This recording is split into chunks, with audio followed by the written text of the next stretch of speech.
এখানে যারা যুবকেরা আছো তোমাদের উদ্দেশ্যে বলবো যে পরিবেশ বিপজ্জনক। সারা বিশ্ব তোমাদের বিরুদ্ধে ষড়যন্ত্র করছে যেন তোমরা ঈমান হারা হও, খাও দাও পার্টি হয়ে যাও, তোমাদের চেতনা না থাকে, যেন তোমরা তোমাদের দেশের অর্থনৈতিক আগ্রাসন মেনে নিতে পারো। তোমরা যদি কখনো ওদের দেশে যাও ওদের মতো হয়ে যেতে পারো, তোমাদেরকে সহজেই ভুলিয়ে দেওয়া যায়, এই পর্যায়ে নেওয়ার জন্য ব্যাপক ষড়যন্ত্র। এটা শুধু তাদের লাভ নয়, তোমার মারাত্মক ক্ষতি। আমি মাঝে মাঝে একটা উদাহরণ দিই, অনেকেই শুনেছেন, আবারও এখানে দিচ্ছি। আপনারা দুধ যখন জাল দেওয়া হয়, দুধ জাল দেওয়া বলকুটা দেখেননি? আমি 1 কেজি দুধ কিনলাম, আধা হাঁড়ি হলো। আধা হাঁড়ি দুধ জ্বালাতে জ্বালাতে 1 হাঁড়ি হয়ে যায় না? আমি চিন্তা করলাম যে আমি আলহামদুলিল্লাহ 1 কেজি দুধ খাবো কিনছিলাম, আল্লাহ আলহামদুলিল্লাহ হাঁড়ি ভরে 2 কেজি হয়ে গেছে। এখন যা পরে পড়তে থাক, আমার 1 হাঁড়িতেই চলবে। ঠিক আছে তো? শেষে 1 হাঁড়ি তো থাকবে, আধা হাঁড়ি তো থাকবে থাকবে না। যুবকেরা শোনো, আল্লাহ তাআলা আমাদের যে দেহটা বানিয়েছেন, জন্ম থেকে 25 বছর পর্যন্ত গ্রোথ, বলক, এই সময়ে কি পড়ে বোঝা যায় না। আর এই সময়ে যে ফুর্তি আনন্দ, এটা কোনো আনন্দ না, এটা অস্থিরতা। জীবন শুরু হবে 25-এর পরে। যদি 30 থেকে মৃত্যু পর্যন্ত জীবন পেতে চাও, মৃত্যু নয় জীবন, জীবন মৃত নয়, সত্যিকারের জীবন, যে জীবনে ফুর্তি থাকবে, কর্ম থাকবে, শান্তি থাকবে, এই রকম জীবন পেতে চাও, তাহলে আমার কথাটা একটু মন দিয়ে শোনো। আল্লাহ তাআলা যে নিয়মে বানিয়েছেন, প্রকৃতির সাথে যুদ্ধ করে আমরা জিততে পারবো না, আল্লাহর প্রকৃতিকে মেনে নিতে হবে।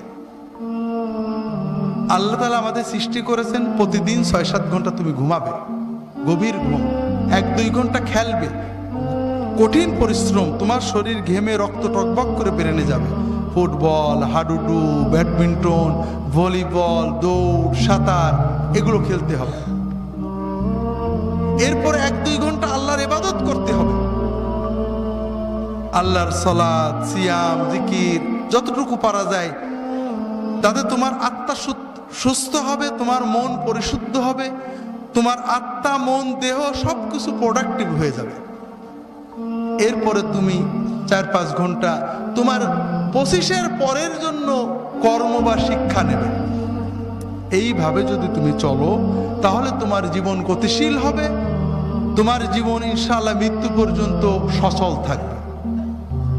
কিন্তু তুমি এখন খেলাধুলো বন্ধ হয়ে গেছে, সারাদিন মোবাইল, ইলেকট্রনিক মিডিয়া, আর খাওয়া তো কি খাচ্ছে আমরা দেখছি। ইউরোপ আমেরিকার লোকেরা কিছু সুস্থ থাকে, ঠান্ডার কারণে ওরা দৌড়াতে হয়, পরিশ্রম করে, আমরা গরমের কারণে ওইটাও করি না। সারাদিন মোবাইল দেখছি, শুনছি, কানে ইয়ারফোন লাগিয়ে শুনছি, আমাদের কান চোখগুলো নষ্ট হচ্ছে। রাতে জেগে জেগে মোবাইল করছি, কথা বলছি, আমাদের ব্রেনটা ক্রেজি হয়ে যাচ্ছে, আমরা বুঝতে পারছি না, তবে আমাদের লেখাপড়া নষ্ট হচ্ছে। কিন্তু সবচেয়ে বড় ক্ষতি হলো অশ্লীলতা, ছবিতে অশ্লীলতা, গানে অশ্লীলতা, সিনেমায় অশ্লীলতা। এই যে কিছুদিন আগে কিং খান গান গেয়ে গেলেন, অশ্লীলতা ছিল না? কিছু মানুষ কোটি কোটি টাকা কামাই করেছেন, করছেন এই সব অনুষ্ঠান, কিন্তু আমাদের যুবকদের কি হচ্ছে, অস্বীকার করার উপায় নেই। তাদের ভিতরে অস্থিরতা জন্ম নেয়, তাদের মনে হয় আমি আরো দেখি, আরো দেখি, টিভিতে বন্ধ হয়ে গেল, দেখি পাশের বাড়ির মেয়ের সাথে দেখা যায় কিনা, এইটা করে ওর অস্থিরতা, ওর পড়তে মন চায় না, ওর মোবাইল করতে মন চায়, ওর মনে হয় গল্প করি, এরপরে ও পাপের পথে চলে যায়, এরপরে হিরোইন ধরে, এরপরে ইয়াবা ধরে, এরপরে লেখাপড়া নষ্ট হয়ে যায়, ওর 25 হতে হতে ওর জীবনটা ক্ষতিগ্রস্ত হয়ে যায়, এর পরের জীবন জীবনমৃত হয়ে যায়, বাঁচতেও পারে না, মরতেও পারে না, ও হিরোইন গ্রহণ করে, মাদক গ্রহণ করে, এইভাবে সমাজটা আস্তে আস্তে ধ্বংস হয়ে যাচ্ছে। ঠিক না ভাই? হাজিরিন, আমরা কি অবস্থায় আছি। সেদিন বাসে চড়ে ঝিনাইদহ থেকে যাচ্ছি, এই ঢাকা থেকে ঝিনাইদহ যাচ্ছে চুয়াডাঙ্গার বাস। আমার সামনের সিটে বসে আছেন চুয়াডাঙ্গার 2 জন বা মেহেরপুরের হবেন, গল্প করছেন। আমি তো চিনি টিনি নে, তারা গল্প করছেন।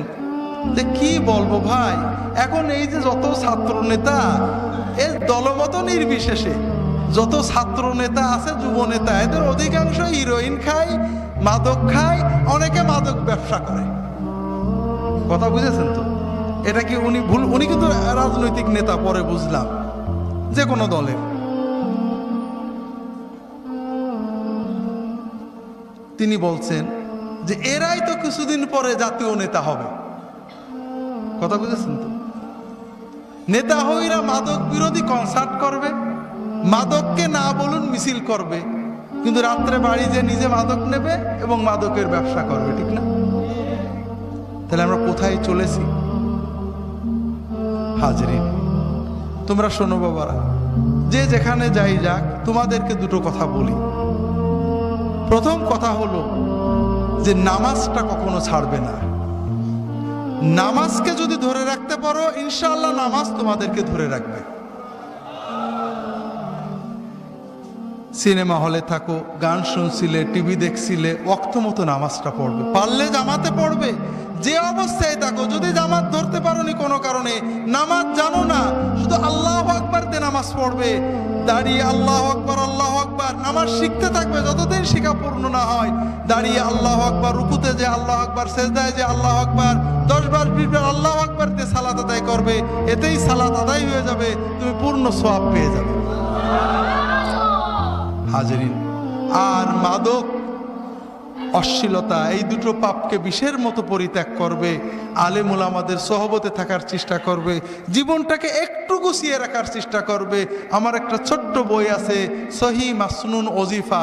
এটা তো ওজিফা না, মূলত জীবনের বাগানটাকে সাজিয়ে নেওয়ার একটা ছোট্ট প্রক্রিয়া, রাসূল সাল্লাল্লাহু আলাইহি ওয়াসাল্লামের সুন্নতের আলোকে। পারলে এটা কি করবে? তোমাদের এই যে অস্থিরতা দূর করবে। নামাজগুলো পড়বে, নামাজের পরে 2-5 মিনিট এই আল্লাহ রাসূল সাল্লাল্লাহু আলাইহি ওয়াসাল্লাম শেখানো জিকিরগুলো করবে। ইনশাআল্লাহ তোমার হৃদয়টা প্রশান্ত হবে, পাপ থেকে ফিরে থাকার শক্তি অর্জন করতে পারবে। হাজরিন, আর আপনাদের বলি, আমাদের ছেলে মেয়েদের ঈমান বাঁচানোর দায়িত্ব আমাদের সরকারের, ঠিক না ভাই? কাদের? হ্যাঁ, অনেকেই বলে সরকার, বুঝে ফেলেছেন, অনেকে আমার প্রশ্ন বুঝে ফেলেছেন। আমাদেরকে একটু সচেতন হতে হবে। আল্লাহ রাসূল সাল্লাল্লাহু আলাইহি ওয়াসাল্লাম আমাদেরকে দুটো বিষয় বলেছেন, মুরু আওলাদাকুম বিস-সালাত ওয়া হুম আবনাউ সাব'a ওয়াদরিবুহুম আলাইহা ওয়া হুম আবনাউ 'আশ ওয়া ফাররিকু বাইনাহুম ফিল মাদাজি'। তোমাদের ছেলে মেয়েদের বয়স যখন 7 বছর হবে নামাজ পড়তে বলবে, 10 বছর হলে নামাজ না পড়ে মেরে নামাজ পড়াবে, আর তাদের বিছানা আলাদা করবে, অর্থাৎ তাদেরকে পর্দা শিখাবে, তাদের ভিতরে লজ্জা সম্ভ্রম তৈরি করবে। হাজারিন, ছেলে মেয়েদের নামাজ শেখান, নামাজ না পড়লে শাসন করবেন, মারবেন, মেরে নামাজ পড়াবেন, তাদেরকে নামাজমুখী করতে হবে, ছেড়ে দেবেন না। ওই বিকালের আড্ডাগুলো বন্ধ করেন, বেশি বেশি টাকা কামাই করার জন্য 3 প্রকারের চাকরি বন্ধ করেন। অত টাকার আপনার দরকার নেই। আপনার বড় সম্পদ সন্তান, তাদের পিছনে সময় দেন, তাদের সাথে একসাথে খাওয়া দাওয়া করেন, বসে গল্প করেন, তাদেরকে বলে দেন বাবা যেখানেই থাকবি আমার সাথে মাগরিবের নামাজ পড়বি, নামাজের পরে তাদেরকে পড়তে বসিয়ে দেন, তাদের সাথে গল্প করেন, খাওয়া দাওয়া করেন, তাদের সাথে বেড়াতে যান, বিনোদনে নিয়ে যান। আপনি আলাদা বিনোদন করেন না, সিনেমা দেখবি না, মা অমুক জায়গায় যাবি না, স্যার কাছে যাবি না, আর আপনি বুড়ো হয়ে গেছেন, চায়ের দোকানে গল্প করছেন। কোথায় যাবে তা তো বললেন না, বলেছেন নাকি? ওই শাসনে কাজ হবে না। আপনি তাকে সাথে করে নিয়ে যাবেন কোথায় যেতে হবে। তাদের যদি নিয়মিত সাথে নিতে পারেন, ও কোনোদিনই অবাধ্য হবে না। আর যদি অবাধ্য হওয়ার পরে শাসন করতে চান, কোনোদিনই করতে পারবেন না। যে কথা বলছিলাম ভাইয়েরা, আর আপনার ছেলে মেয়েদেরকে পর্দা শেখাবেন। আল্লাহ তাআলা কুরআন কারিমে পর্দা ফরজ করেছেন, আল্লাহ রাসূল সাল্লাল্লাহু আলাইহি ওয়াসাল্লাম হাদিসে পর্দা ফরজ করেছেন। এটা মাওলানাদের বানানো কোনো জিনিস নয়, এটা কোনো মৌলবাদী উগ্রতার জিনিস নয়। আল্লাহ মেয়েদের উপর পর্দা ফরজ করেছেন। শুধুমাত্র আপন পিতা, আপন বাপ, চাচা, আপন মামা, আপন ভাই, ভাতিজা, মাহারাম যাদের সাথে বিবাহ হয় না তাদের সামনে মেয়েরা মাথার চুল, ঘাড়, কান, গলা গুলতে পারে, বাকি সকল পুরুষের সামনে মাথার চুল থেকে পা পর্যন্ত ঢেকে রাখা আল্লাহ তাআলা কোরআন কারিমে ফরজ করেছেন। কবজি পর্যন্ত হাত এবং চোখ দুটো খোলা যাবে। কোন কোন ফকি মুখটা খোলার অনুমতি দিয়েছেন, শর্ত হলো কোনো মেকআপ থাকবে না, অলংকার থাকবে না। কোনো মুসলমান মেয়ে যদি বেপরদা হয়ে বাইরে যায়, প্রতি সেকেন্ডে একটা করে জিনা করার মতো কবিরা গুনাহ তার আমলনামা, তার পিতামাতার আমলনামায় লেখা হতে থাকে। যতক্ষণ মুসলমান মেয়ে কসমেটিক পরে সেজে গুজে বাইরে যায়, আল্লাহর ফেরেশতাদের লানত তার উপর পড়তে থাকে। হাজরিন, সবচেয়ে বড় কথা, বেপরদা হলে একটা বড় লাভ আছে, বলবো নাকি আপনাদের? সেটা হলো টিজড হওয়া। ইফটিজিং শোনেন না? কোন পর্দানসীন মেয়েকে কোনো ছেলে টিজ করে নাকি? বাংলার যত বড় বখাটে হোক,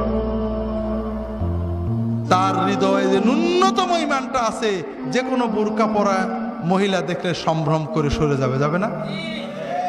ইংরেজিতে যেটা বলে শি ইজ এ লেডি, তাকে একটা ভদ্র মেয়ে মনে করবে। হাজরিন, যদি চান আপনার মেয়ে টিজড না হোক, তাহলে আপনার মেয়েকে সম্ভ্রম। ইন্টারনেটে দেখছিলাম একবার, ইন্ডিয়ান মেয়েরা লেখে যে কেউ আমাদের টিজড হওয়া থেকে বাঁচাতে পারবে না, আমাদের বাঁচতে হবে, আমাদের এমন পোশাক পরতে হবে যেন আমাদের আকৃতিটা না বোঝা যায়। ইন্ডিয়ান মেয়েদের আর্টিকেল পড়ছিলাম কোন একটা পত্রিকায়, ভুলে গেছি। হাজরিন, এখন যদি আমরা মেয়েদেরকে বেহায়া হতে উৎসাহ দিই, ওপেন হতে উৎসাহ দিই, আর বলি ইফটিজিং চলবে না, ইফটিজিংকে না বলুন, হবে নাকি? এই কয়েকদিন আগে পেপারে পাইলাম, ইফটিজিং বিরোধী র্যালি, কনসার্টে ইফটিজিং করিয়ে মারামারি করেছে। আত্মপ্রবঞ্চনা, প্রতারণা করছি। ইফটিজিংকে না বলুন, মাদককে না বলুন, স্বাক্ষর করুন, আর মেয়েদের বললাম বেহায়া হও, চলবে ভাই? হতে পারে না। আপনি প্রকৃতির বিরুদ্ধে যেতে পারবেন না। কাজে আপনাদের অনুরোধ করব, যদি চান আপনার মেয়েকে নিয়ে জান্নাতে যাবেন, আপনার মেয়ে টিজড না হোক, সম্ভ্রম নিয়ে বেঁচে থাক, আপনার মেয়ে জান্নাতে যাক আপনি চান, তাহলে মেয়েকে আল্লাহর হস্তে এই কিশোর বয়স থেকে তাদেরকে পর্দা শেখান, যেন অন্তত তারা সম্ভ্রম নিয়ে চলতে পারে। আল্লাহ তাআলা আমাদের তৌফিক দান করুন, আমিন।